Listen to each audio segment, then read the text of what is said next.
MTC. Day 02, Number 1. As the social and economic situation of countries got better, wage levels and working conditions improved. Gradually people were given more time off. At the same time, forms of transport improved and it became faster and cheaper to get to places. England's Industrial Revolution led to many of these changes. Railways, in the 19th century, opened up now famous seaside resorts such as Blackpool and Brighton. 19. Blackpool Brighton. With the railways came many large hotels. In Canada, for example, the new coast-to-coast railway system made possible the building of such famous hotels as Banff Springs and Chateau Lake Louise in the Rockies. Banff Springs, Chateau Lake Louise. Later, the arrival of air transport opened up more of the world and led to tourism growth. MTC. Good job. Let's start. MTC. Day 02, Number 2. In Lewis Carroll's Through the Looking Glass, the Red Queen takes Alice on a race through the countryside. Lewis Carroll Through the Looking Glass. Alice. They run and they run, but then Alice discovers that they're still under the same tree that they started from. Alice. The Red Queen explains to Alice, "Here, you see, it takes all the running you can do, to keep in the same place." Alice. Biologists sometimes use this Red Queen effect to explain an evolutionary principle. If foxes evolve to run faster so they can catch more rabbits, then only the fastest rabbits will live long enough to make a new generation of bunnies that run even faster, in which case, of course, only the fastest foxes will catch enough rabbits to thrive and pass on their genes. Even though they might run, the two species just stay in place. MTC. Good job. Let's start. MTC. Day 02, Number 3. Everything in the world around us was finished in the mind of its creator before it was started. The houses we live in, the cars we drive, and our clothing, all of these began with an idea. Each idea was then studied, refined, and perfected before the first nail was driven or the first piece of cloth was cut. Long before the idea was turned into a physical reality, the mind had clearly pictured the finished product. The human being designs his or her own future through much the same process. We begin with an idea about how the future will be. Over a period of time we refine and perfect the vision.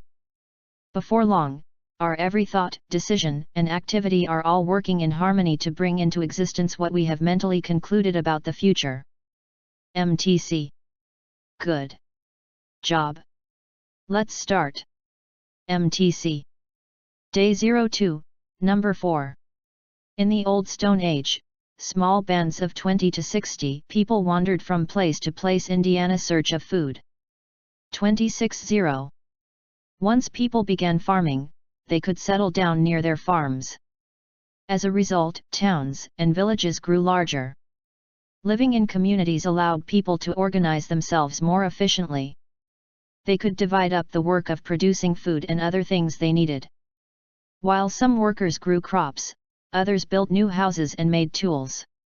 Village dwellers also learned to work together to do a task faster. For example, toolmakers could share the work of making stone axes and knives. By working together, they could make more tools in the same amount of time. MTC. Good job. Let's start. MTC. Day 02, Number 5. People commonly make the mistaken assumption that because a person has one type of characteristic, then they automatically have other characteristics which go with it. In one study, university students were given descriptions of a guest lecturer before he spoke to the group.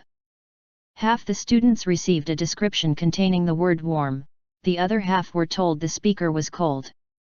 The guest lecturer then led a discussion, after which the students were asked to give their impressions of him. As expected, there were large differences between the impressions formed by the students, depending upon their original information of the lecturer. It was also found that those students who expected the lecturer to be warm tended to interact with him more. This shows that different expectations not only affect the impressions we form but also our behavior and the relationship which is formed. MTC. Good job. Let's start. MTC. Day 02, number 6. The major philosophical shift in the idea of selling came when industrial societies became more affluent, more competitive, and more geographically spread out during the 1940s and 1950s. 1940-1950. This forced business to develop closer relations with buyers and clients, which in turn made business realize that it was not enough to produce a quality product at a reasonable price. In fact, it was equally essential to deliver products that customers actually wanted. Henry Ford produced his best-selling T-model Ford in one color only, black, in 1908, but in modern societies this was no longer possible. 1908 Henry Ford T. Ford. The modernization of society led to a marketing revolution that destroyed the view that production would create its own demand. Customers, and the desire to meet their diverse and often complex needs, became the focus of business. Day 03. MTC. Good job.